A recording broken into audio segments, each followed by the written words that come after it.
Ahí estamos ya en vivo, ¿no? Ok, sí, justo. Hola, ¿qué tal? Buenas tardes, noches a las personas que se van integrando a nuestro live del mes de septiembre. Esperamos que estén de maravilla. Como ya es costumbre, si alguien por ahí que se esté conectando nos puede indicar si se ve y se escucha correctamente nuestra transmisión para poder dar inicio y presentar a nuestro invitado del día de hoy.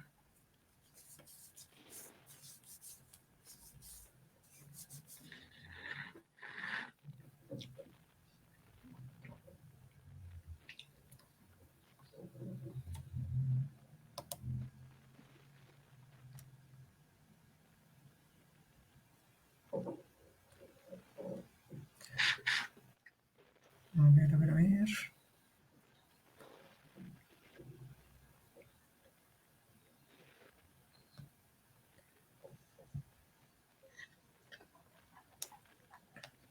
Ok, Damos estamos unos haciendo en segundos este más. momento una prueba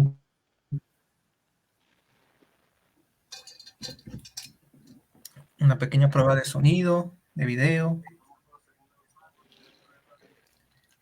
Ah,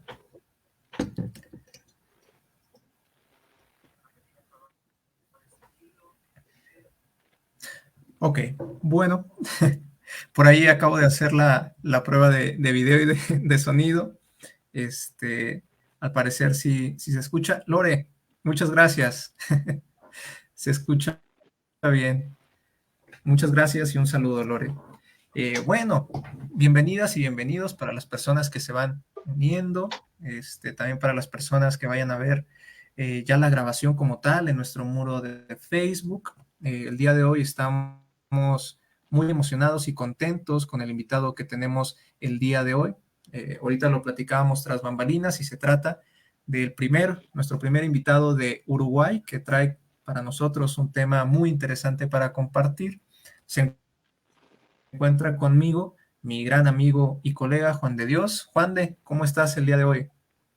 Hola Sergio, muy bien, muchas gracias y también muchas gracias a Alfredo por acompañarnos en esta transmisión en vivo. Le agradecemos mucho en un tema que, si bien le pega directamente a intereses de investigación de mi colega Sergio, es un tema que a través de ello he venido de alguna manera introduciéndome y pues vengo aquí con el afán de escuchar más sobre esto de alguien que evidentemente tiene ya todo un recorrido ahí, así que encantado, Sergio. Habrá que ya realizar la presentación y entregarle el micrófono al Alfredo.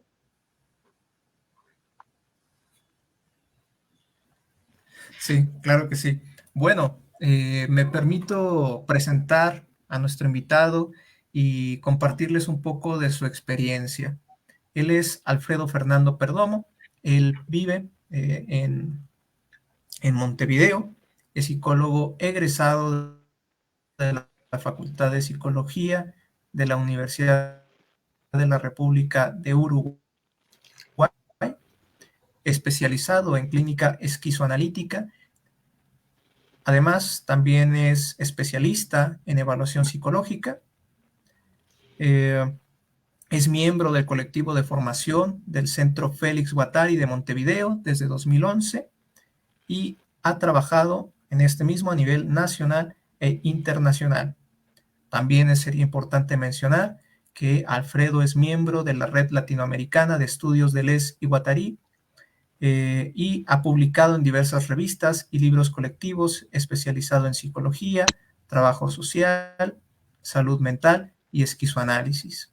Y por ahí también hacemos un anuncio importante que es autor de un libro que acaba de ser publicado en el 2022 con el nombre de Clínicas Guattarianas, Subjetividad y Esquizoanálisis, editado por Psicolibros Wasla en Uruguay. ¿Sí? Bueno, como ya lo platicaba Juan, estamos con un invitado que tiene ya un amplio recorrido sobre el esquizoanálisis y precisamente el día de hoy viene a hablarnos de esta temática, ¿no? Y yo creo que ahorita también hablándolo tras bambalinas, sería importante comenzar, Alfredo, tal vez con esta breve charla sobre su inicio en el esquizoanálisis, cómo es que uno llega al esquizoanálisis, ¿no? Teniendo luego esta formación en psicología y demás, cómo es que llega al esquizoanálisis. Bien, Alfredo, bienvenido, de verdad es un gusto para nosotros y le cedemos completamente el micrófono. Bueno, gracias amigos Sergio y Juan, y bueno, a todo el público que anda en la vuelta y que andará tal vez, creo que esto se graba después o queda después para YouTube. Bueno, les cuento, bueno, un placer estar acá y un placer ser el primer uruguayo al que los amigos de acá de México están invitando. Así que todo un honor y bueno, esperemos representar bien a la garra charrúa, ¿no? Si bien hablar de representación no está muy bien visto en el esquizoanálisis, ¿no? Obviamente. Por la crítica, ¿no? A la cuestión representativa. Bueno, les cuento cómo fue que llegué a esto que llamamos esquizoanálisis, o más bien clínica esquizoanalítica, o incluso psicología esquizoanalítica. Yo tengo un pequeño blog en el cual a veces publico mis ocurrencias, textos y pretextos que a veces sirven para poder pensar, copensar, porque está bueno el tema interactivo, más cuando se divulga en redes, al estilo Facebook y demás. Y también está bueno lo que te devuelven y bueno, lo que te hacen pensar sobre diferentes cuestiones, ya sea prácticas sociales, de la subjetividad y demás. Al que denominé psicología esquizoanalítica, porque es así como denomino a esta cuestión de esta interacción entre cruce, digamos, de el pensar y el hacer de la disciplina psicológica, con sus multiplicidades, ¿no? Porque es una disciplina que sabemos que no es única en lo absoluto, y también las posibilidades que la hace potenciar el esquizoanálisis y estas teorías de Deleuze-Guattari, teorías y técnicas, ¿no? O teorías y quehaceres, si se quiere, modos, que también han trabajado otros en el campo de la salud mental, de la filosofía, de varias clínicas que aportan al trabajo, en este caso del psicólogo, del clínico, del terapeuta, ¿no? Más allá del pensar de la subjetividad, sino incluso en el hacer mismo. Y eso es algo que desde la psicología esquizoanalítica, digamos, reivindicamos. ¿Cómo llego yo al esquizoanálisis? Bueno, por suerte, estos teóricos y sus producciones tienen un fuerte asentamiento en la Facultad de Psicología de Montevideo. Sobre todo en mi formación, que fue en los años 90, yo entré a la facultad en 1993, hay una serie de materias que dependían de un área que ahora se transformó con la reforma académica de la facultad en un instituto. En aquel entonces era el área de psicología social. Y el basamento fuerte teórico estaba en estos autores, y en autores que trabajaban estos autores, ¿sí? Justamente fines de los 80, años 90, la psicología social toma un vuelco importante en el Río de la Plata, y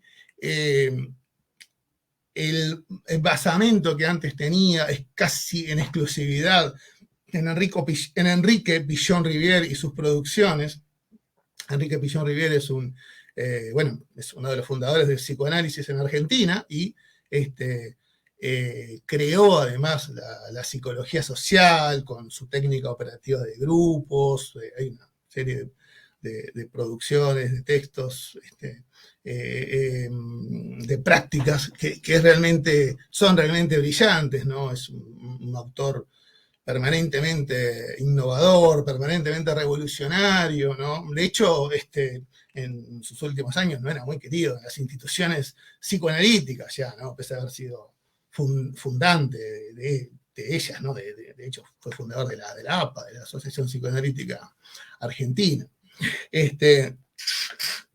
Pero bueno, sus derivadas hicieron que también fuera visto con ojos muy, muy críticos en relación a, bueno, los que defendían más un cierto psicoanálisis en aquel entonces, ¿no? Este autor fallece en el año 77. Y bueno, ya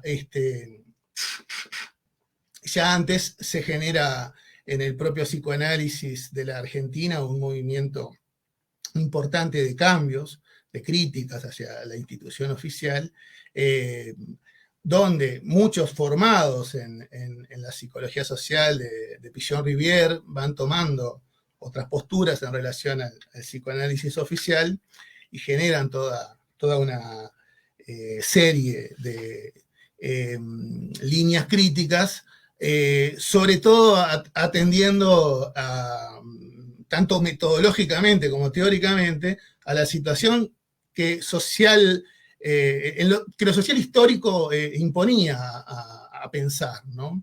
Era como que el psicoanálisis de ese entonces no permitía que ciertas miradas críticas de lo que estaba sucediendo en la Argentina y en el mundo, en esos convulsionados fines de los años 60 y comienzos de los 70, a mediados aproximadamente, ¿no?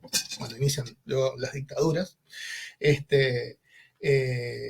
toda esa crítica que llevaron a cabo los psicoanalistas del grupo Plataforma y Documento, entre ellos Emilio Rodríguez, que llegó a ser vicepresidente de la Internacional Psicoanalítica, Mariel Ángel, Eduardo Pavlovsky, Gregorio Barenblith, etc.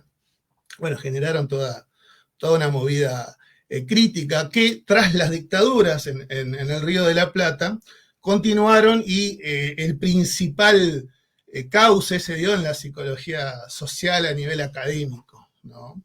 Digamos que los psicoanalistas críticos se asentaron mucho más en el psicoanálisis, en la psicología social, sobre todo a nivel académico, tanto en Argentina como en Uruguay, incluso en Brasil, ¿no? De hecho, bueno, hubo varios exiliados. Gregorio Barenblith, que es uno de los principales introductores de las teorías de Deleuze, Guattari, del esquizoanálisis, en el Río de la Plata, incluso en México, porque en el exilio estuvo en México y trabajó mucho con los institucionalistas, muchos psicoanalistas, psicólogos y demás. Fueron generando como esta ola que en fines de los 80 y 90 advino en una psicología social diferente e incluso crítica hacia la perspectiva que había imperado de la psicología social, que venía muy heredada de un modo cuasi religioso de entender la psicología social, casi exclusivamente basada en Pichon-Rivière y sin contar con otras perspectivas, ¿no? Entonces, bueno, estos autores que comienzan a trabajar, sobre todo las corrientes críticas del esquizoanálisis y del institucionalismo francés, entre otros autores, generan toda una revolución, un cambio en la psicología social. Yo cuando estoy haciendo la facultad, estoy en el medio de ese cambio. Entonces, bueno, ahí me encuentro con el Antiedipo, me encuentro con Rizoma, me encuentro con varios otros textos de Pimezeta, las tres psicologías, también uno se encuentra ahí con René Luró, en fin, con muchos otros autores, el gran clásico de Michel Foucault, en fin, toda una perspectiva diferente, más crítica, que no se quedaba exclusivamente en la teoría técnica de grupos de Pichon-Rivière y en los modos muy válidos y muy potentes que tiene Enrique Pichon-Rivière, sin duda, pero bueno, el propio Pichon-Rivière avanzaba en su teoría, ¿no? Él, obviamente, como todo ser humano, fallece, después ese avance lo tienen que hacer otros. Bueno, estos otros que advenían de ese campo rompen los esquemas también en la psicología social, que es también un institucionalismo muy fuerte. Tal vez le pasó lo mismo a lo que le pasaba a ese psicoanálisis de esos años 70. Y bueno, también hubo rupturas en la psicología social que sobre todo explotaron más en el ámbito académico. Entonces es como que el esquizoanálisis para mí empezó a ser como algo cuasi natural, ¿no? Por decirlo de un modo. Y más lo fue cuando empezamos a trabajar a nivel ya de las prácticas de la facultad en lo que en un servicio, allá, acá en Uruguay, en la facultad se le llaman servicios a prácticas clínicas. Este era el servicio social comunitario de atención psicológica, donde se intervenía a nivel de grupos y a nivel también de individuos, parejas, familias, etcétera, ¿no? Todo en función de las problemáticas que acaeciesen en las consultas, ¿no? Estaba ubicado en un barrio al norte de Montevideo, en una zona bastante popular. Y bueno, los profes de ahí, entre ellos el más destacado, el maestro Alfonso Lanz, que es uno de los prologuistas del libro, y bueno, fundador del Centro Félix Guattari de Montevideo en el año 2000, ahí generó toda una serie de trabajos clínicos, ¿sí? Generó, quiero decir, fue como un punto importante del agenciamiento de generación, ¿verdad? Porque en realidad siempre fue una generación colectiva entre los profes y también colectiva entre los que también trabajábamos ahí y aportábamos desde nuestros lugares prácticos y de los diferentes saberes, ¿no? Desde allí implementábamos cuestiones ligadas al psicoanálisis, al psicodrama, a la psicoterapia del tipo de técnica operativa de grupos, pero no había como limitantes, ¿sí? Las limitantes eran las propias herramientas que teníamos y adquiríamos. Incluso había compañeros formados ya en algunas técnicas terapéuticas específicas. Yo venía con alguna formación privada en psicoanálisis. En fin, ahí fue dándose un campo de cultivo importante para el esquizoanálisis en el Uruguay. Que bueno, qué importante e interesante lo que comenta Alfredo. Perdón, adelante. Pensé que ibas a preguntarme algo o algo así. No, sí. Sí, me gustaría ahí hacerle una pequeña pregunta ahí, Alfredo. Nada más que como que aparezco a destiempo. Entonces, sí. Ya ahí de repente aparecí como interrumpiendo, disculpe. No, le mencionaba que qué importante y qué interesante es este choque que se da particularmente en este contexto que nos plantea, digámoslo, en el sur de Latinoamérica, bastante contrastante, podría llamarlo así, con México en particular, ¿no? Por lo menos en mi experiencia y a reserva de lo que diga Juan de, podría decir que el esquizoanálisis y entre otras prácticas que usted había mencionado, aquí en México no se les había dado como hasta muy recientes años algún tipo de foco, ¿no? En específico hablo del esquizoanálisis, ¿no? Hasta muy recientemente veo que hay un interés al respecto. Y bueno, claro está el factor tan crítico de los alrededores que usted comenta, ¿no? Pero la pregunta en concreto que a mí me gustaría hacerles, bueno, nos platica que había tenido ya una formación como en psicoanálisis, ¿no? Particularmente. ¿Cómo es entonces tal vez este choque con el esquizoanálisis, ¿no? ¿Cómo es que usted vio esa diferencia entre esquizoanálisis y psicoanálisis? Bien. Sí, mis formaciones iniciales en el psicoanálisis, además de las de facultad, que en esencia era Freud y muy poca cosa más, bueno, justamente había visto algo de Melanie Klein también y eso me hizo hacer un curso de estudio sobre la obra con una kleiniana de las fundantes también del psicoanálisis en el Uruguay, ella fallecida, es Mercedes Freire de Garbarino, y con ella estuvimos ahí un año trabajando los principales aspectos de la obra de Klein, y luego estuve 2 años en un grupo que era un grupo de covisión de psicoanálisis de niños, lo cual estaba también muy interesante porque tenía aspectos de diversas teorías, ¿no? Sobre todo Klein, François Dolto, entre otros. Y bueno, yo lo veía, ¿no? Para mí, a ver, choque no lo veía tanto como un choque, si se entiende, ¿no? Insisto, para mí era como algo muy natural, porque si bien habían a veces esas cosas de bueno, yo qué sé, el embanderamiento, ¿no?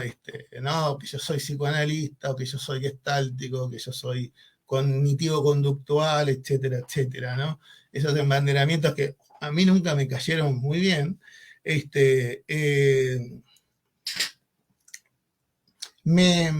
me llegaban como a no sentirlo en sí como un choque en mí, porque yo ya tenía por las propias conceptualizaciones que nos daban, sobre todo en psicología social, que podíamos entender que las diversas teorías y técnicas en psicología componen una caja de herramientas. Uno va eligiendo herramientas, ¿sí?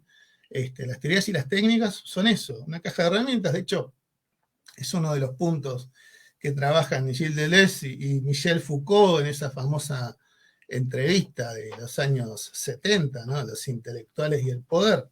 En uno de esos puntos Deleuze señala, ¿no? este tema. Hablaba más de cuestiones de política y filosofía, pero también esto es aplicable a la psicología, ¿no? De hecho, en psicología es como entendemos el concepto de caja de herramientas en este sentido, ¿sí? Entonces, era como que el embanderamiento no era algo que me motivase a nada. En principio, deseantemente, fui como viendo, Deleuze, Guattari, interesante, Melanie Klein, quería saber un poco más para profundizar algo, algo en psicoanálisis de niños que me interesó mucho, el formato de trabajar con la caja de juego y otras herramientas, lo fui eso asimilando. De hecho, eso lo practiqué y mucho en este servicio de la facultad, donde con los niños trabajábamos tanto a nivel de grupo como a nivel individual, con mucho juego, caja de juego, etc. Y en sí, evidentemente, si hay que decir, ¿no? Sobre todo si te colocas en el plano de diferenciar, que el esquizoanálisis no es psicoanálisis, eso está claro, ¿no? Tampoco es Gestalt, tampoco es cognitivo comportamental, tampoco es, etcétera, cualquier psicología. De hecho, tal vez el esquizoanálisis no sea nada de sí mismo. Es decir, yo creo que el esquizoanálisis en sí es una gran antidisciplina, transversalista, ¿no? Es una gran, valga la redundancia, ¿no? O valga la insistencia más que la redundancia, una gran caja de herramientas que te permite operar en casi cualquier plano de la realidad, yo creo, ¿sí? Porque el esquizoanálisis es una gran herramienta teórica y técnica que hoy día es usada por la psicología, la filosofía, la sociología, la arquitectura, llegado, bueno, el cine, el arte, en fin. Hay hasta médicos que trabajan con esquizoanálisis, o sea, que conectan ideas del esquizoanálisis con sus prácticas. Es como muy fermental la propuesta de deleuzo-guattariana, por decirlo de un modo. Tiene como múltiples puntas, ¿sí? Evidentemente, el esquizoanálisis surge como una crítica fuerte y dura al psicoanálisis, eso no cabe la menor duda, ¿no? Porque propone otra concepción de inconsciente radicalmente distinta, ¿no? Al menos la que ellos plantean en 1972 es radicalmente diferente a la que había en la época, ¿no? De hecho, tiene como mucho algún pequeño cruce con algo de las concepciones de Carl Jung, ¿no? Cosa que ha trabajado incluso un filósofo mexicano, que es de la red del Esguatari, que es José Escurdia. Pero evidentemente no es el inconsciente esquizoanalítico un inconsciente junguiano, porque justamente lo que no tiene es toda esa cuestión místico-religioso-arquetípica que plantea Jung, que no tiene nada que ver con la concepción de inconsciente que plantean Deleuze-Guattari, que es una concepción asubjetiva, ¿sí? Que es social histórica, que es procesual, ¿sí? Que no, es más, es un inconsciente, como ellos mismos dicen, trascendental, en el marco también de que es un inconsciente que está en una producción de la multiplicidad continua, ¿sí? Esto es, todo lo que acaece en el mundo, por decirlo de un modo, ¿sí? Está generando esa procesualidad de lo inconsciente, ¿sí? Y generando de alguna forma deseo. Justo ayer estaba terminando de leer un libro que recomiendo mucho, tengo por acá,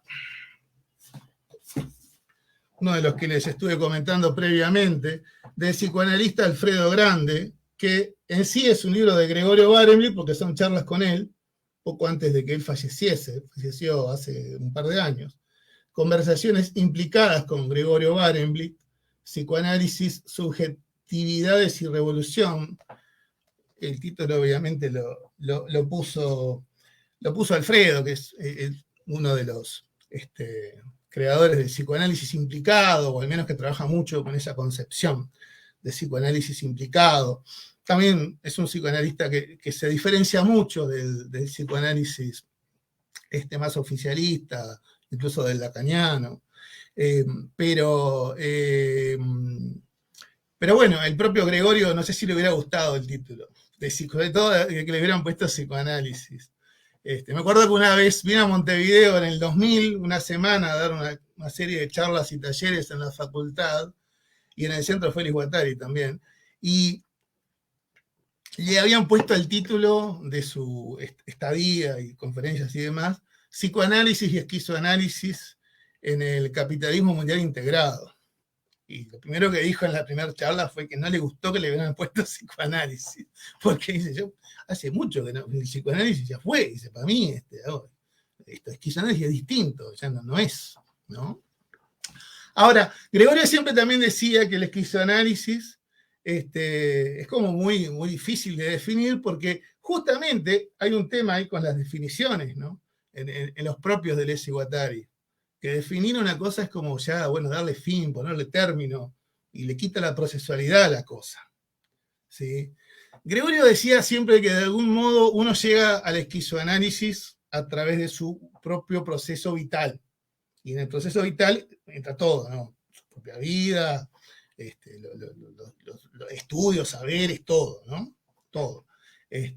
Y entonces de a poco lo que uno va interiorizando del esquizoanálisis se va como integrando a eso, de una forma tal que algunas cosas se modifican, algunas no tanto, ¿sí? Se generan, digamos, como esos movimientos, si se quiere, que dicen Deleuze-Guattari, de territorialización, desterritorialización, reterritorialización, bueno, esos procesos se van dando y generando modificaciones, y se va reacoplando tu campo teórico-técnico, ¿no?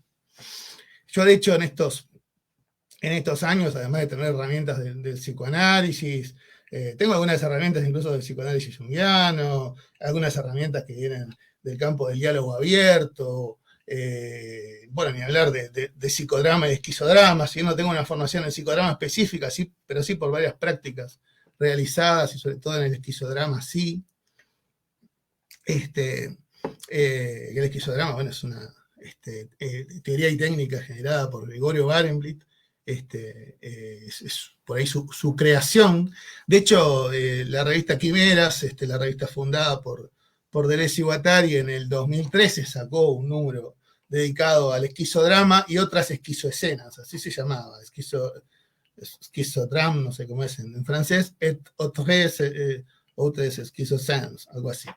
Esquizodrama y otras esquizoescenas en español, que ahí publicaron Alfonso Lanz, Gregorio Barenblit y varios del grupo de Brasil de Gregorio Barenblit en aquel entonces.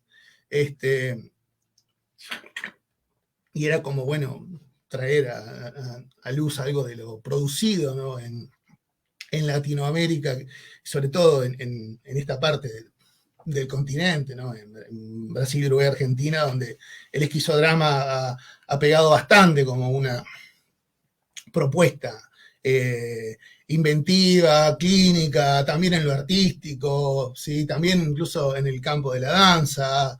Es como un modo de trabajar que te permite incursionar en varias disciplinas o campos de acción, ¿sí? Incluso hasta en el campo de la militancia, ¿no? Política, Alfredo, etcétera. Sí. Esto que estás comentando de que esta parte del esquizoanálisis que puede participar en otras ramas, incluso en el cine, en la militancia y demás, eso es a lo que te refieres cuando hablas de que no es, que el esquizoanálisis es antidisciplina, es decir, que no se ciñe a un campo cerrado, propio, tal vez, que se encierra en sí mismo, sino que justamente actúa con esta analogía que tú hacías de una caja de herramientas que está ahí, ¿no? Que está ahí para las diferentes disciplinas, siempre en una actitud como crítica, ¿no? Que eso es lo que me queda muy resonando desde el inicio de la charla, porque incluso cuando decías esquizoanálisis no es psicoanálisis, incluso yo pensé ya con todo esto decir, bueno, tal vez esquizoanálisis no es, y punto, ¿no? No es psicoanálisis, pero como tampoco no es otras cuestiones que terminarían como definirlo, como lo dijiste anteriormente, terminarían por acabarlo, ¿no? Y ya no ejercer esta multiplicidad de la que también hablabas, ¿no? No sé si por ahí lo he agarrado bien o qué opinas. Sí, pero yo creo que lo agarraste perfecto. Te agregaría por ahí que tal vez lo principal, si es que hay algo principal en el esquizoanálisis, que puede ser muy discutible, yo creo que es la concepción de inconsciente con la que trabajas. Yo creo que eso es lo fundamental. No importa la técnica, no importa si trabajás con cosas de bioenergética o del psicoanálisis o de lo que sea, no importa, o algo más dialógico, o algo más estético, no. Lo principal es el comprender que todo eso se da en el marco de una concepción de inconsciente esquizoanalítico. Eso yo creo que es lo que le da el quid al asunto, ¿no? Por decirlo de un modo. Que es entender que no es un consciente individual, ¿sí? Que es entender que es, diría yo, un inconsciente colectivo, pero no un colectivo místico trascendental, sino material, ¿no? Afincado en lo social, histórico, cosmológico, geológico, político, etcétera, etcétera, ¿no? Incluso en esta dimensión que ellos enfatizan bastante, ¿no? De que el inconsciente no es edipiano, ¿sí? No es familiarista, lo cual no quiere decir que no haya que trabajar las cuestiones de lo familiar. Claro que hay que trabajar las cuestiones de lo familiar, si lo familiar es parte, ¿no? Sobre todo para los psicólogos, parte de la vida de las personas y pasa por ahí. Pero no quedarnos con eso y no quedarnos en la trampa edípica, que eso es por ahí lo que más insisten siempre Deleuze y Guattari del Antedipo en adelante hasta el final de sus obras, solas y por separado, o solas y en conjunto, y con otros autores, ¿no? Es entender que lo inconsciente circula permanentemente, está en la sustancia, diría tal vez tomando al amigo Baruch Spinoza, ¿no? Un filósofo muy muy querido por estos autores, que Deleuze trabajó mucho,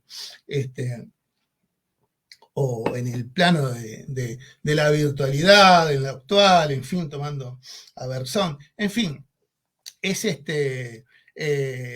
un inconsciente que está en todo, en la multiplicidad, por decirlo de un modo, ¿sí? Y que interviene fabricando continuamente. Aparte, no es un inconsciente representativo, es un inconsciente fábrica, ¿no? Ellos dicen, el inconsciente no es un teatro, es una fábrica, ¿sí? El deseo es algo que se produce, no es algo que se descubre para el esquizoanálisis, ¿no? Eso es otro punto importante de la clínica esquizoanalítica en sí, ¿sí? No es tanto si trabajás con diván o sin diván, con palabra o sin palabra, tocas el cuerpo o no tocas el cuerpo, haces un drama o no, una dramatización o no, trabajás con estética o sin estética. Yo en la clínica trabajo de muchas maneras, en los grupos también, etc. Pero lo importante es la concepción de inconsciente que vas manejando, ¿sí? En mi libro, que por ahí lo muestro, Clínicas Guattarianas, por aquí anda, Subjetividad de Esquizoanálisis, entre tantas de las prácticas que ahí llevo a cabo, porque es muy pragmático mi libro, lo que más trato de hacer ahí es ejemplificar con prácticas. Un amigo esquizoanalista brasileño, que también es un psicólogo muy estudioso de todo el tema indigenista, étnico, ¿no? Incluso ha trabajado mucho la psicología en ese aspecto a nivel universitario, ya es jubilado, muy amigo también de Gregorio Barenblit, formado incluso con René Louraux en Francia en análisis institucional, Alfredo Martins, con el cual hace un tiempo tenemos un muy buen vínculo, leyó mi libro y me decía, una de las cosas que en cierto modo tiene razón, buenas de tu libro, a diferencia de otros libros de esquizoanalistas, es que ejemplifican mucho con prácticas. Y a veces es, yo creo, un pecado que viene mucho de la tradición francesa, de no ejemplificar con prácticas, de los que no solo en esquizoanálisis pasa, porque también a veces lo veo en muchos autores del psicoanálisis, que por ahí teorizan y no te ponen a veces una viñeta, ¿no? Que está muy buena la teoría, pero a veces si no hay un fundamento práctico, ¿no? De hecho, una vez escuché a Gregorio Barenblit decir, está muy bueno pensar Deleuze, pero es mejor hacer Deleuze, es decir, es mejor hacer, meter acción, accionar las teorías, ¿no? Si nos quedamos solo en un plano teórico, sí, está muy bueno, pero bueno. Y además yo no me creo ningún gran inventor, ni creador, ni nada, ¿no? Como bien dice Deleuze, es muy difícil que advenga una idea, ¿no? No es algo que ocurra todos los días, ni nada por el estilo, a veces no ocurre nunca en la vida que advenga una idea, ¿no? Idea como tal, como producción de algo radicalmente novedoso, ¿no? Eso insistía mucho Deleuze, incluso lo dice en alguna de esas conferencias que andan en YouTube, que es la creación, si no me equivoco, es la conferencia, es accesible para muchos en YouTube. No es algo que acontezca muy seguido, entonces, más que generar ideas, lo que he hecho es más generar prácticas, ¿no? Y el pensamiento de esas prácticas con estas ideas que estos autores han producido, entre otros, ¿no? Porque no solo trabajo de Deleuze y Guattari, trabajo también a Barenblit, a Pavlovsky, a Alfonso Lanz, a Kesselman, a Juan Carlos de Brasi, en fin, al propio Pillon Rivière, bueno, al propio Freud, me parece también. Sí, no tengo problemas con los autores en ese sentido. Si bien por ahí priorizo algunos autores que sé que trabajan en esquizoanálisis y me inclino mucho por ellos, ¿no?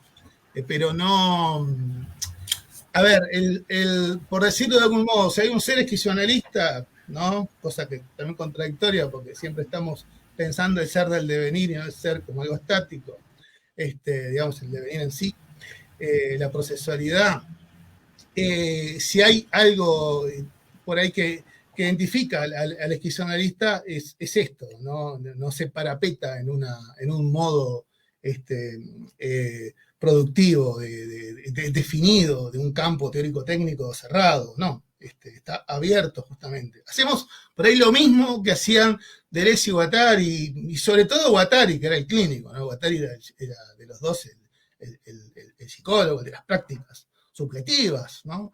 El analista, el institucionalista, el que elaboró en psicoterapia institucional, el que elaboró no solo en psicoanálisis, también uno ve la obra de Guattari y su producción, hay producción en grupos, psicodrama, psicoterapia institucional, sistémica, trabajó muchísimo con los sistémicos innovadores de la cibernética de segundo orden, ¿no? Trabajando con Moni El-Kaim, toda la terapia en redes, ¿no? Hay libros colectivos donde Guattari participa y mucho en estas producciones teórico-técnicas innovadoras en el campo de la sistémica, incluso con cosas que iban de la mano tal vez ya de lo que venían trabajando desde el Antiedipo, con una crítica al familiarismo de la sistémica inicial también, ¿no? Para dar también entrada a otras posibilidades del campo social histórico, no quedarse también entrampados en un mero trabajo familiar, ¿no?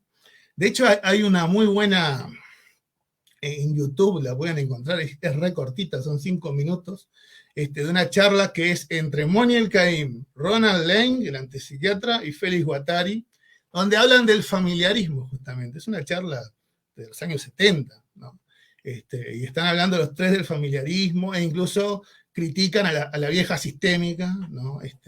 Por quedarse como muy, con la familia trascendentalizada, digamos, ¿no? En muchas ocasiones, y sin abrir el campo de lo familiar, ¿no?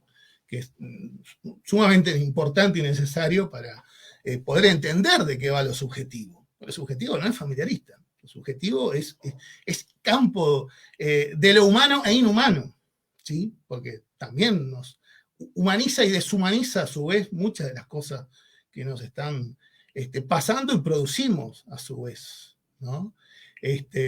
O tal vez para no caer en esas, también decir humano e inhumano por ahí puede sonar a muy trascendente, ¿no?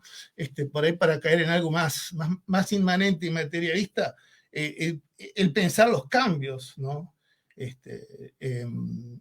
A mí hay un autor que me encanta, que es el Franco Bifo Berardi, un amigo de Deleuze y Guattari, escribió un libro incluso junto con él, Las verdades, junto con él no, miento. Ese es de Negri, pero este es otro Tano, ¿no? Franco Bifo Berardi, capaz que lo ubican. Sí escribió un libro sobre Félix, y se llama Félix, que acá al español llegó por Editorial Cactus. Y bueno, tiene varios otros libros más, y es uno de los autores que a mi gusto está afinando más con las producciones de subjetividad actuales, sobre todo con esta cuestión que él plantea de las subjetividades conectivas y conjuntivas, ¿no?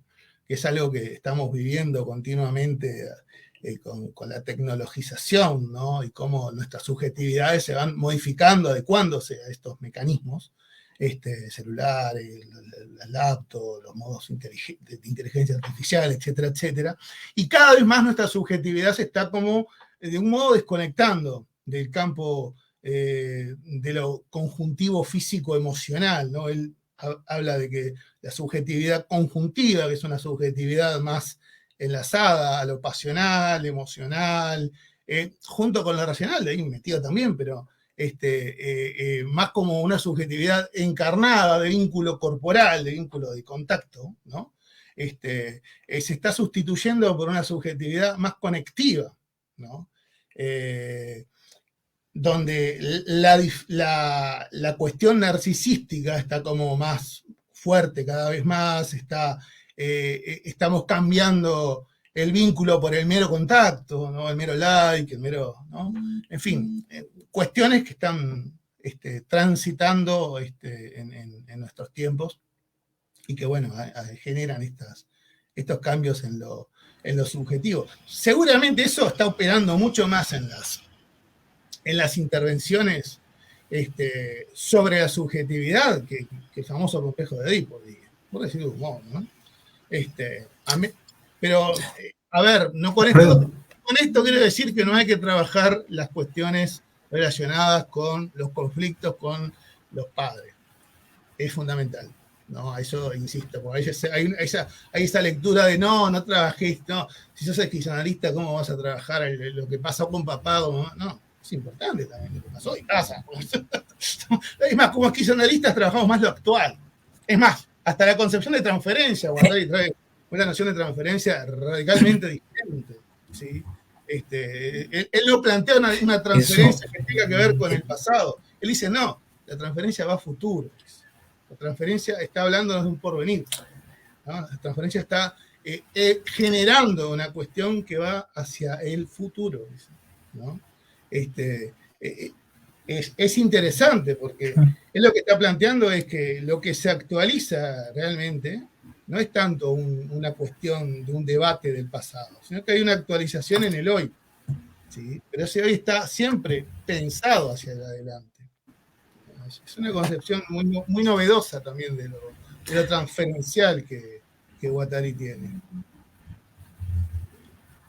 Alfredo, me parece que aquí hay una pregunta que a mi parecer es obligatoria, que me gustaría hacerle,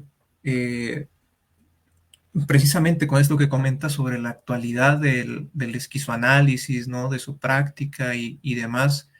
Y claro, algunas diferenciaciones muy puntuales que ha hecho y ha aterrizado muy bien, que únicamente lo había leído de manera muy difusa, ¿no?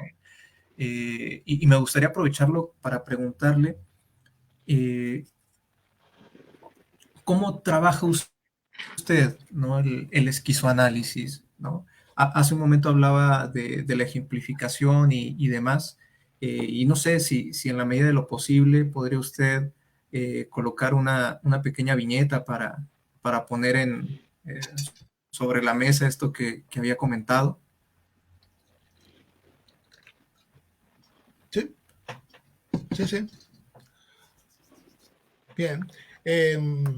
Bueno, en mi libro describo muchos casos clínicos, tanto de consultorio como de hospital psiquiátrico.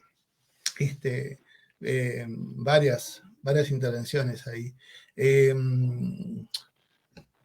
Ahora me inclinaría por una que la describo en el libro, y capaz que está bueno desarrollarla hasta un poquito más si se puede. Fue una de mis primeras intervenciones en el hospital, con esto fue en los años 90, con un usuario que estaba internado por haber, en el marco de un delirio, haber asesinado a su mamá. ¿Sí? Y bueno, en la charla con otros colegas y el equipo de psiquiatras que estaban a cargo de la sala donde estaba su usuario, me decían, vos tenés cuidado porque él por ahora no tiene conciencia de que él mató a la mamá, no lo sabe. ¿Ah? Y no se lo queremos decir todavía, tenemos que esperar a ver qué pasa. ¿No? Y bueno, en el primer encuentro que tuvimos hablamos de muchas cosas, algo de su historia, algo de lo que recordaba, en fin. Y en el segundo encuentro me sorprende diciéndome que recordaba lo que había pasado. Y se puso a llorar, mucho, ¿sí?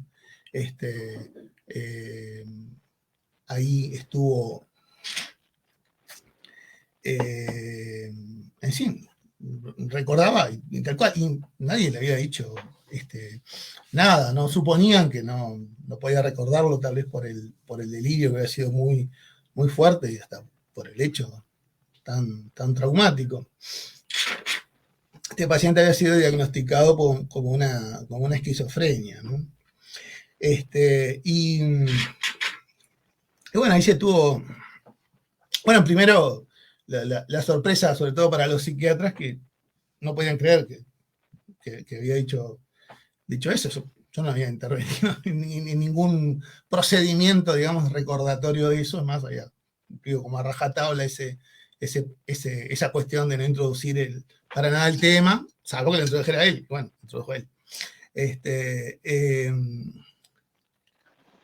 Y bueno, digamos, primera línea, no trabajar o no, a ver, ¿cómo explicarlo? Traté como de no trabajar ningún aspecto como ligado a culpabilizar al paciente ni nada por el estilo, obviamente, ¿no? Por el tema a veces de... había que tener como mucho cuidado con lo que se decía, ¿no? En relación a eso. Sí acompañarlo, escucharlo, ¿no? Entender que fue muy jodido lo que había sucedido. Él creía que la mamá era un demonio en ese momento. Es más, mató a la mamá, pero podía haber matado a cualquier otro integrante de su familia, porque en ese momento estaba con un delirio donde pensaba que todos eran monstruos, demonios, en fin. Estaba con un delirio de ese tipo. Al paciente, la única persona de su familia que lo veía era una de las hermanas, ¿sí? Eran 3 hermanas y él. Una hermana mayor. Él era el menor de la familia. Y allí, bueno, uno de los más fuertes trabajos que tuve que hacer fue más integrar a la familia más que otra cosa, ¿sí? Porque, bueno, el resto de las otras 2 hermanas no querían tampoco saber nada con él, los recontra culpabilizaban, no entendían qué había pasado. El padre lo mismo. Tenían identificado con el rótulo de, bueno, un asesino, ¿no? No podían entender el problema que había acaecido.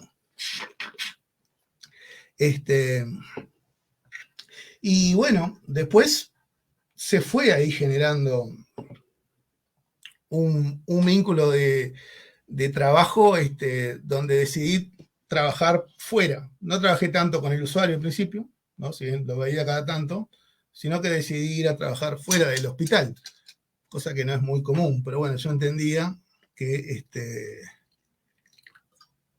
el campo vincular, relacional, afectivo, ahí había que trabajarlo. Si no se trabajaba ese campo, no podíamos pensar en un buen egreso de esta persona, ¿sí? Entonces había que subsanar ahí las heridas que te quedaban en eso, ¿sí? A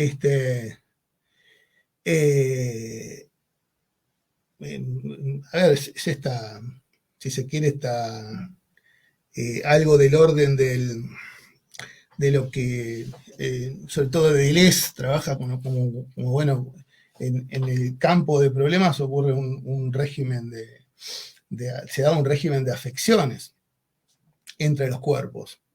Y ese régimen hay que trabajarlo, ¿sí? Uno metido en el campo, estás dentro de ese régimen de afecciones. Y tenés que ir viendo también desde lo afectivo e intuitivo por dónde, ¿no? se va dando la cosa. Es también cartografiar, es también mapear, ¿no? Uno mide también las intensidades que están en juego, ¿no? Si no queríamos generar una especie de engendro psiquiátrico de que quedara en el manicomio por años, había que hacer algo, y ese algo estaba fuera, ya que la familia, a excepción de esta hermana, no venía. Bueno, yo dije, tenemos que ir a la casa, chao. Entonces, bueno, hablé con el padre, me presenté, el padre accedió, ¿no? Al principio no quería nada, pero después a los días, después de mi insistencia, accedió y pude charlar en su casa. El padre incluso trabajaba, me acuerdo, en una imprenta. Perdón, era dueño de una imprenta, de hecho. Y bueno, trabajé ahí mucho, lo escuché básicamente muchísimo, ¿no? El tema de lo que sentía, pero bueno, era como un odio muy, muy fuerte, muy grande. Y hubo que hacer ahí una suerte de terapia del padre, ¿no? Unas sesiones tuve que tener con él, ¿no? Parte de mi trabajo tuve que hacer fuera del hospital. Algo impensado en el dispositivo hospital, ¿no? A ver, en el dispositivo hospital, entienden, no, hay que trabajar en el hospital. Es más, yo hasta tenía que pedir permisos para ir a trabajar afuera del hospital, ¿no? Porque a veces una cabeza muy estrecha cree que ese no es trabajo en el hospital, ¿no? Hoy día en salud mental estas cosas están más aceitadas en muchos lugares, se sabe que hay que ir a trabajar y mucho fuera, pero bueno, hay contextos en que no se entendían así. Y bueno, tras unas cuantas sesiones, el padre logra como empezar a entender la cosa más, ¿no? En conjunto, después invito a que las otras dos hermanas estén en alguno de esos encuentros. El padre me da la sorpresa de que él las invita. Y bueno, y ahí empieza a darse, charlamos mucho sobre lo que ha pasado, la historia, cómo fue la irrupción de los delirios del chico, que tenía aproximadamente 18 años, pero que habían empezado mucho antes, ¿no? Y no había tenido asistencia ni psicológica, ni psiquiátrica, en fin. Y bueno, tejiendo esa red, ¿no? Digamos, contemplando algunas de las cuestiones rizomáticas de la cosa, ahí se fue degranando la cuestión y bueno, un día nos sorprenden diciendo, bueno, vamos a ir a verlo al hospital. ¿No? Y eso fue un trabajo de varios meses, ¿no? Y bueno, participo yo de ese encuentro para que sea lo más cuidado posible, porque no sabíamos las reacciones, pero no, bien, mucha emotividad, mucho llanto, abrazos, como una cuestión también de entender la cuestión, ¿sí? De lo que ahí había pasado. Más allá del no entender, ¿no? Porque bueno, ¿quién entiende de un delirio? ¿O quién entiende que un delirio puede terminar con un acto así? ¿No? Es realmente duro, pero bueno, ese trabajo en ese campo relacional y afectivo fue determinante para que después el paciente al poco tiempo egresase, e incluso el papá se preocupó mucho por él, hizo que estudiase una formación técnica que después estuvo realizando en forma laboral. Al tiempo yo me encuentro con él yendo a la policlínica y me decía que estaba trabajando, que estaba muy bien insertado, iba al psiquiatra, eventualmente iba uno de los psicólogos ya de la policlínica, y bueno, yo muy contento con esa. Es más, lo he visto varias veces más por ahí cruzándomelo en la policlínica y nunca más lo vi internado, nunca más, ¿no? Tengo entendido que el diagnóstico sigue siendo el mismo, sigue tomando la medicación, etc.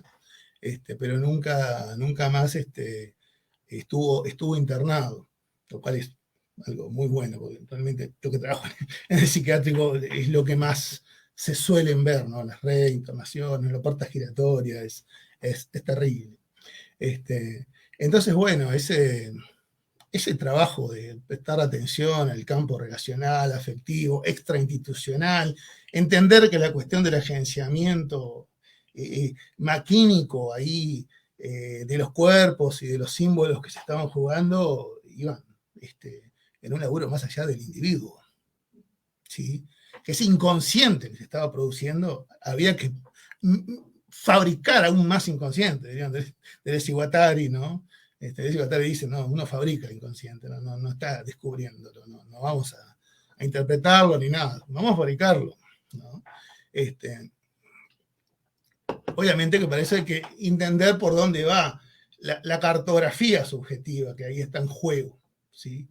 Y bueno, ir trazando los puntos del mapa, ir armando el mapa es como fundamental, y bueno, desde ese punto de vista, en esta clínica cartográfica. De hecho, uno de mis capítulos se llama así del libro, una clínica cartográfica. Tiene mucho que ver con esto, ¿no?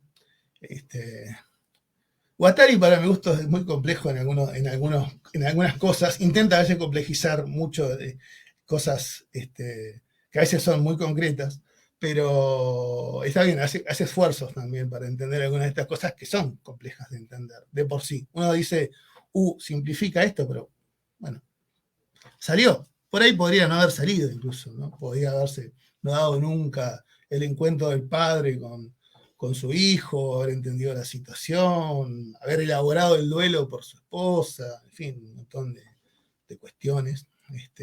Haber entendido algo de la locura, porque llegamos a tocar algo de la locura familiar, evidentemente que hay.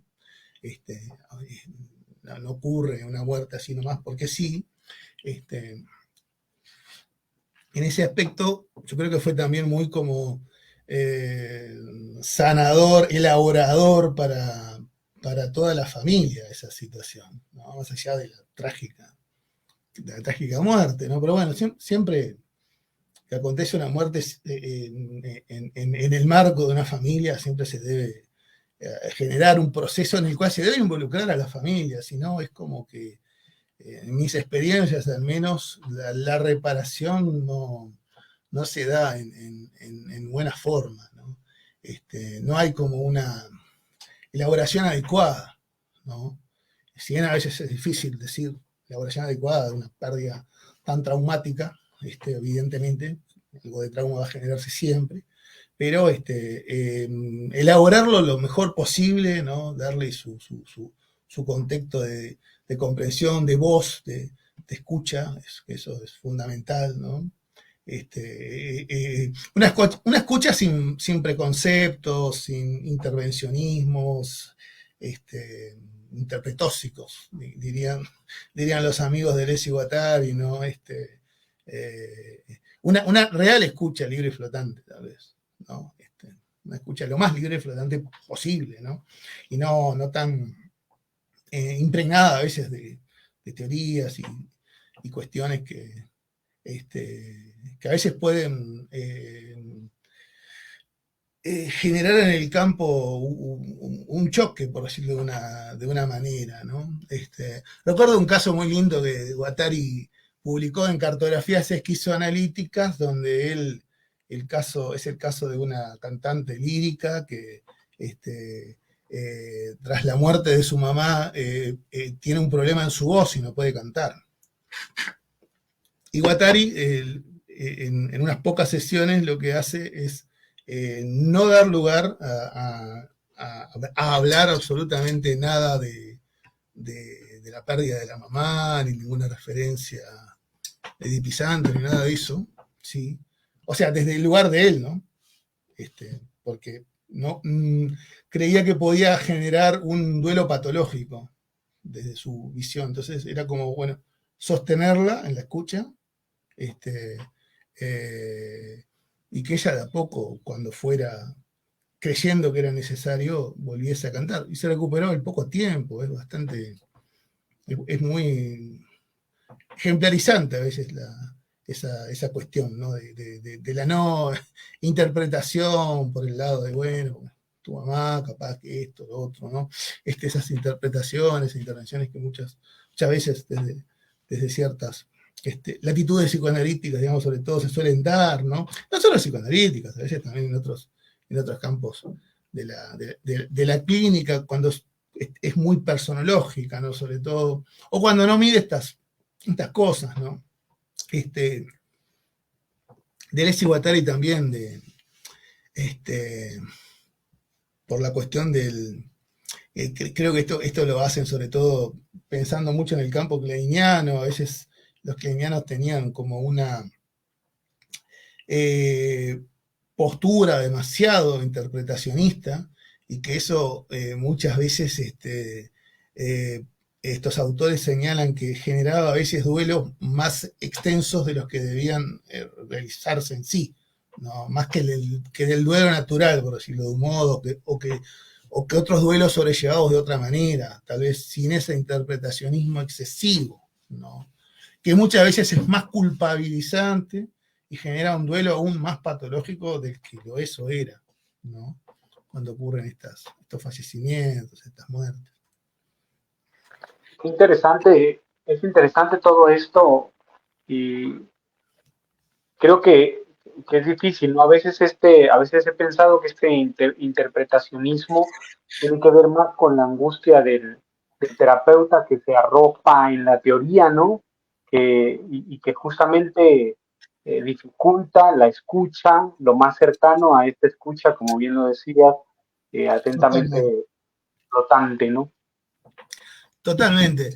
Pavlovsky y Kesselman han trabajado esa temática con unos conceptos que traen de Deleuze y Guattari y lo aplican al terapeuta y al coordinador de grupos. Hablan del estar molar y del estar molecular del terapeuta, donde en general, ¿no? Incluso lo dicen así, cuando uno recién se formó, está trabajando en sus inicios, etc., está más en un estar molar, entonces está siempre pensando en el campo más teórico, hacia la interpretación, aquí, sea kleiniana, freudiana, lacaniana, etcétera, etcétera, tal intervención de esta manera, tal otra, En el estar molecular uno fluye un poco más, está como más en una posición de escucha, no está tan parapetado en ninguna teoría, está como intentando comprender más la situación. En todo caso, después capaz que alguna teoría puede ayudar a iluminar algo, pero es como estar más en la escucha y en el campo en sí, y sintiendo sobre todo, ¿no? Y como mucho atento a las intuiciones propias, pero no tanto en si estoy cumpliendo con Freud, Klein, Lacan, Winnicott, etcétera, etcétera, ¿no? Es como el cumplir, es como el estar molar es muy moral también, ¿no? Ubicarse en ese lugar muy superyoico. Claro. Que definitivamente podría ser más, como bien lo dices, en ciertos momentos donde el principiante está, pero hay quienes lo sostienen durante toda su práctica, ¿no? Es difícil soltar esto y me parece que incluso en tu viñeta, en la viñeta que nos presentas hoy, justamente no solo se rompen estos rollos de lo institucional, de salir de la institución y demás, sino otras cuestiones, como que a veces los analistas ni siquiera quieren hablar con papá o con mamá o introducir a la familia porque su paciente es el sujeto o lo hacen solo con el psicoanálisis de niños, donde finalmente la técnica dicta que habría que trabajar con los padres, ¿no? Pero casi a veces yo creo que agarramos adultos pensando en justamente no trabajar con las familias. Y tal vez lo que tú planteas acá es que hay momentos necesarios de involucramiento que no, donde lo clínico no se queda solamente, o es imposible que se quede solo en lo individual, ¿no? Que tiene que ver con esta concepción de inconsciente como no individual, sino con la propuesta del esquizoanálisis que ya nos decías, ¿no? Y sí, es tal cual. De hecho, se podría decir que en el esquizoanálisis se puede aplicar lo que Pichon Rivière decía cuando le llamaban para consultar, ¿no? Y como sabían que él trabajaba con grupos, familias, etcétera. Está bien, bueno, ¿cuántos vamos? Ah, vengan todos los que puedan, decían siempre, ¿no? Y yo mismo en el trabajo, si se puede trabajar con otras personas, con amigos, vínculos, muchas veces se integran, porque a veces es muy necesario. Y con la familia ni hablar, a veces de hecho, si puedo trabajar con la familia, hasta mejor, ¿no? O selectivamente miembros, ¿no? De hecho, esto, si bien es un poco tal vez viejo porque ya lo hacía desde fines de los 90 en las prácticas, en la universidad y un poco también ya en el Hospital Villarreó, que yo empecé a hacer prácticas e intervenciones muy joven, con 19 años, en principio en un grupo de teatro y después haciendo, o a la vez, porque el grupo de teatro nunca lo dejé, lo hice hasta el 2002, también haciendo muchos acompañamientos terapéuticos en los años 90 y hasta el 2002, justamente, que ahí abandoné mi práctica honoraria, digamos, en el hospital y ya me recibí de psicólogo en el 99 y en el 2005 entro ya, hice como por concurso como psicólogo del Hospital Psiquiátrico de Montevideo. Pero sí, a lo que digas esto, ¿no? Que es como necesaria esa visión de trabajo no personológico, entender que la subjetividad no se juega en una persona, que es la persona esa que te viene al consultorio es parte de una procesualidad subjetiva, ¿no? Y es solo eso, es una dimensión, una parte que se sigue jugando y conectando con otras, ¿no? Y no solo lo familiar, ¿no? Está, lo social histórico y estas cuestiones que hasta en el, como diría Guattari, en el infra inconsciente colectivo, ¿no? Cuestiones que se juegan muy en esta dimensión de lo que Guattari llamaba las máquinas deseantes, mínimas, pequeñas, ¿sí? Si bien el concepto de máquinas deseantes no está solo situado en lo infrainconsciente, por decirlo de un modo, pero sí mucho se juega por ahí, ¿no? De hecho, Guattari hace todo un desplazamiento, digamos, ¿no? Que eso después lo trabaja también con Deleuze en el antiedipo, de pensar los objetos parciales ya no solo ligados a las corporalidades, a la libido individual, sino que está esas pequeñas, esos pequeños objetos están en todo el campo, ¿sí? Vital, ¿no? Entonces, estamos llenos, por decirlo de un modo, de objetos parciales que generan pequeñas máquinas deseantes continuamente en sus entrecruzamientos, ¿sí? En sus cortes, sus golpes, sus conexiones, sus flujos.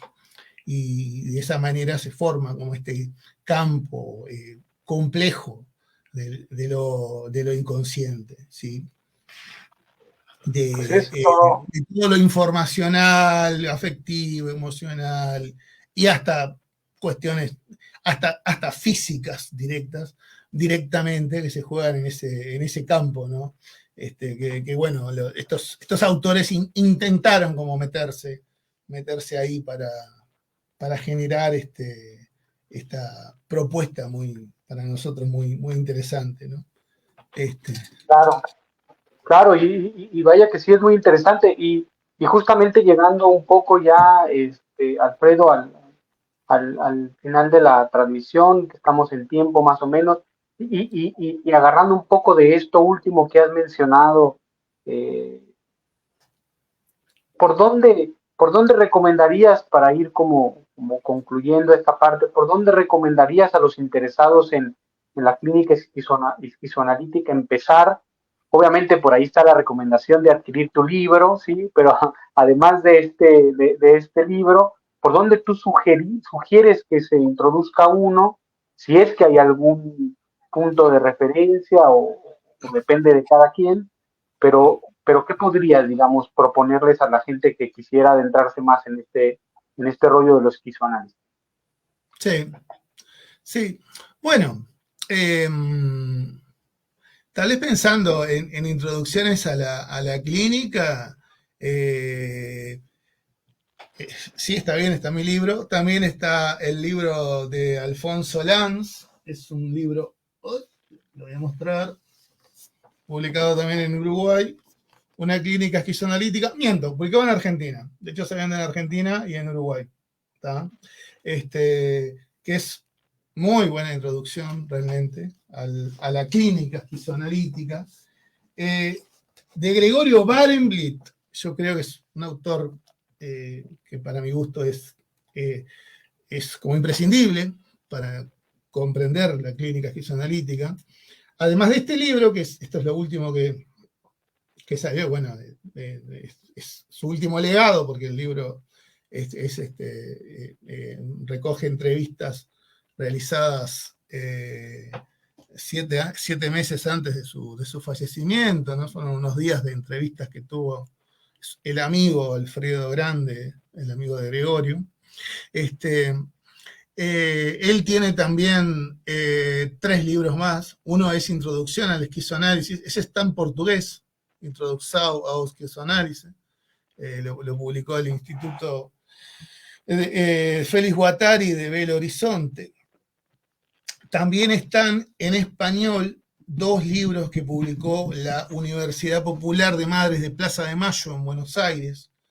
Uno es Psicoanálisis y Esquizoanálisis, un ensayo de comparación crítica, que para los que les interesa el tema de diferenciar psicoanálisis y esquizoanálisis está muy bueno, ¿sí? Yo en particular no es algo que me quita el sueño, pero una para eso y dos para tener una buena introducción al esquizoanálisis está muy bueno. Incluso tiene una muy buena introducción al psicoanálisis, porque Gregorio, que fue un psicoanalista muy, muy destacado y estudioso, en la primera mitad del libro genera una muy buena síntesis de Sigmund Freud, Melanie Klein y después Jacques Lacan, ¿no? Gregorio fue un lacaniano fuerte, ¿no? Un lacaniano muy combativo en sus tiempos, hasta que le cayó el antiedipo y bueno, le voló ahí la cabeza y empezó a deconstruirse. Y sí, tal cual. Bueno, Gregorio hasta trajo a Brasil a Guattari, también trajo a toda la barra, ¿no? Luro, los antipsiquiatras, en fin, La Passade, Gerard Mendel, todo, se vinculaba con toda la gente de Francia y Inglaterra, el movimiento instituyente, antipsiquiátrico, andaba en todas esas líneas. Bueno, como Guattari en los 70 y 80, fue él junto con Bonnie Caim que generaron la red de alternativas a la psiquiatría, que comenzaron a pensar en forma colectiva todo el movimiento crítico hacia la psiquiatría hegemónica. Él también tiene otro libro que es Compendio de Análisis Institucional y otras corrientes en español, también editado por la Universidad Popular de Madres de Plaza de Mayo, que también es un muy buen libro, incluso muy utilizado académicamente por los que trabajan en análisis institucional. He tenido hasta como en mis grupos de estudio hasta profesores de Argentina que me dicen el libro, este libro, si era el esquizoanálisis me cuesta entenderlo desde Deleuze y Guattari, es muy complejo leerlos a estos autores, pero Gregorio es muy claro y es como, ese libro lo tienen para los que trabajan análisis institucional y dan clases de análisis institucional como una referencia básica ahí, ¿no? Bueno, el libro de Domenico Jura, el español también, que es Esquizoanálisis, Política y Psicología, que también fue editado en Argentina, al español, ¿no? Domenico Jura es brasileño, es un destacado discípulo de Gregorio Barenblit. Está más enfocado este libro a una introducción y un compendio muy bueno, pero trabaja más hacia el campo sociopolítico, si se quiere, ¿no? Más de la psicología política, pero es un muy buen libro igual. Después, como libro más de los propios autores, yo recomiendo, antes que leer El Antiedipo y Mil Mesetas, darse una bichada por Diálogos con Claire Parnet, de Gilles Deleuze. Es un muy lindo libro, muy accesible, muy, muy fácil de leer, no tiene grandes complejidades, y es como muy, muy buena introducción, ¿sí?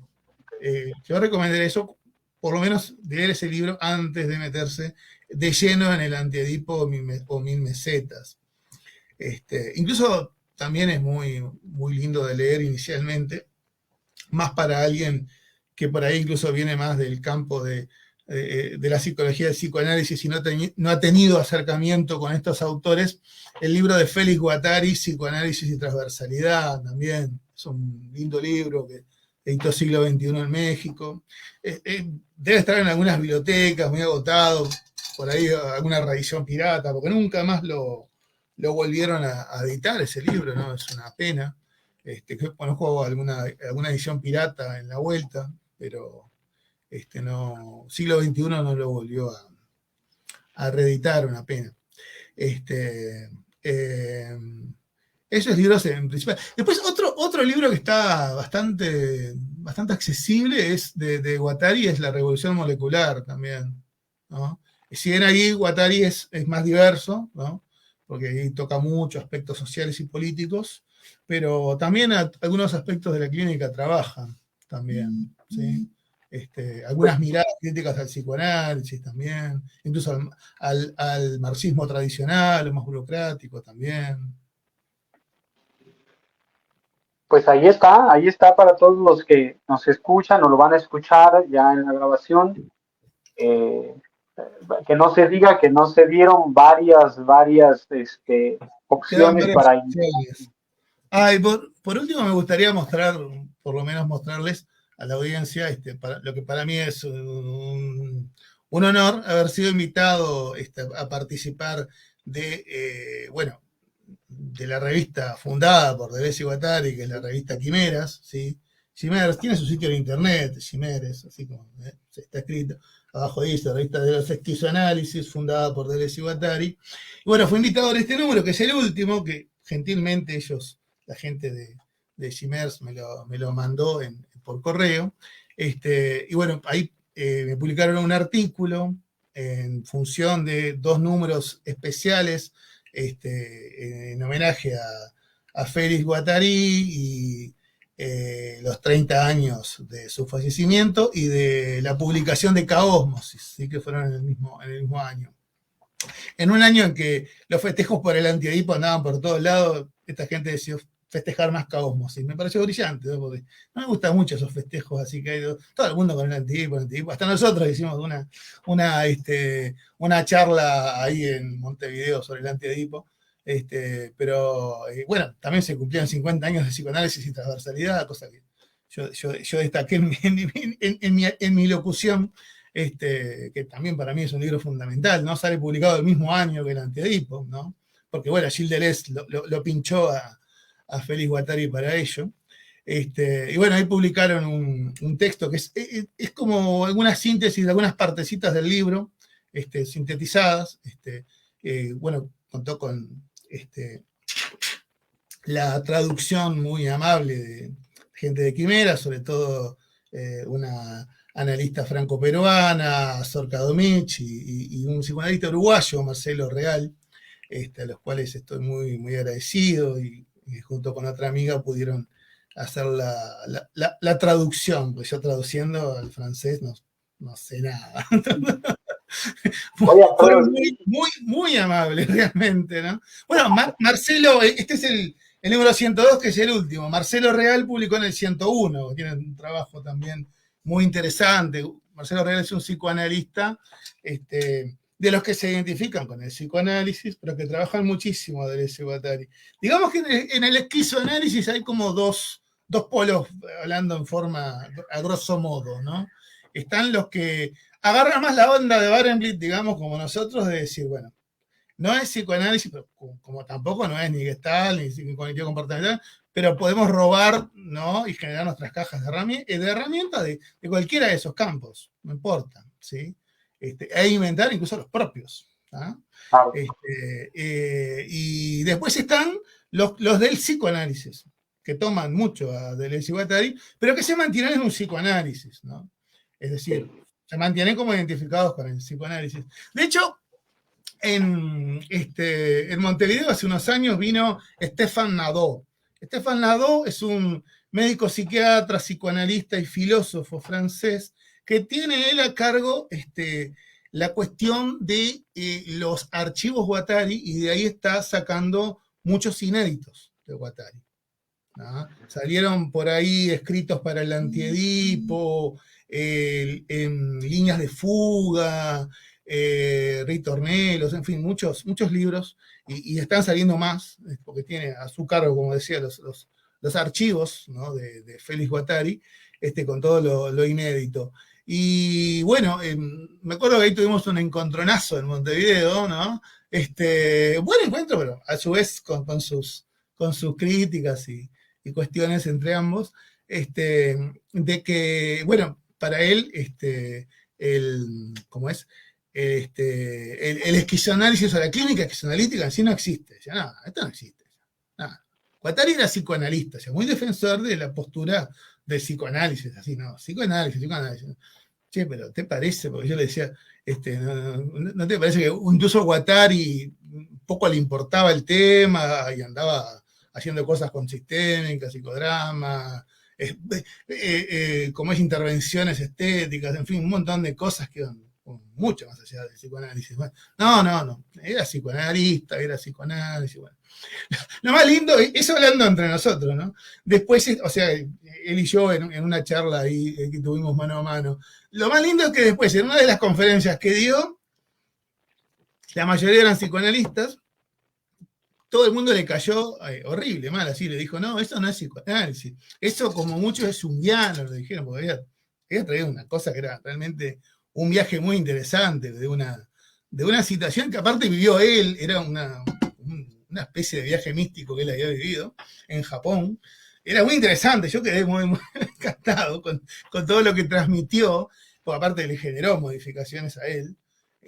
Él se puso en una postura clínica, lo cual fue además interesante, pero las concepciones de lo que traía, los psicoanalistas todos le dijeron, eso no es psicoanálisis.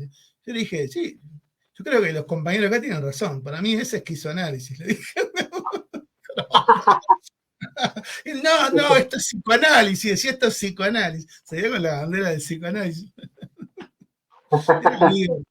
Pero muy buena gente, muy bien, Stefan Nadó, que tuvimos un muy buen encuentro pese a esas diferencias. Incluso yo tenía el libro de él traducido al español por Cactus, y me lo firmó, pero me puse en la crítica, como diciendo, bueno, amigo de la clínica esquizoanalítica que no existe, algo así, me puso en francés.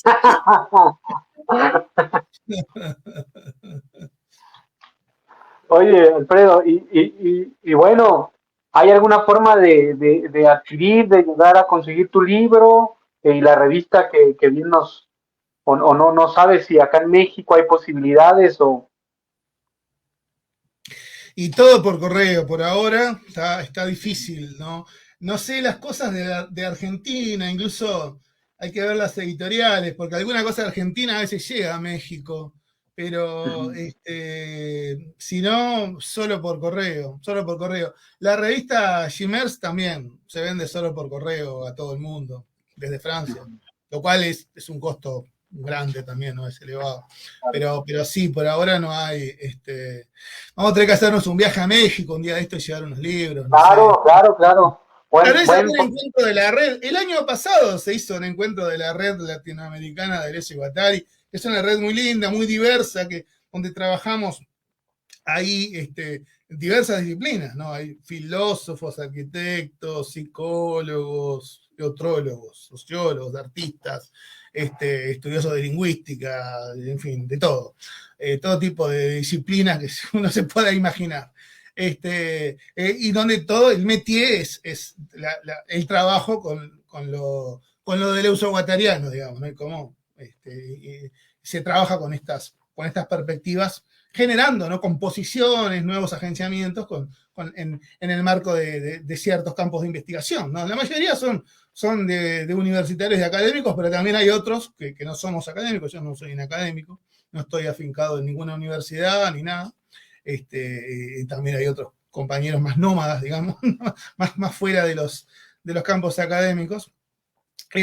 Y justo el año pasado se hizo en México. Uno de los organizadores era el filósofo José Escurdia y Patricio Landaeta, que son como las referencias. Patricio Landaeta es chileno.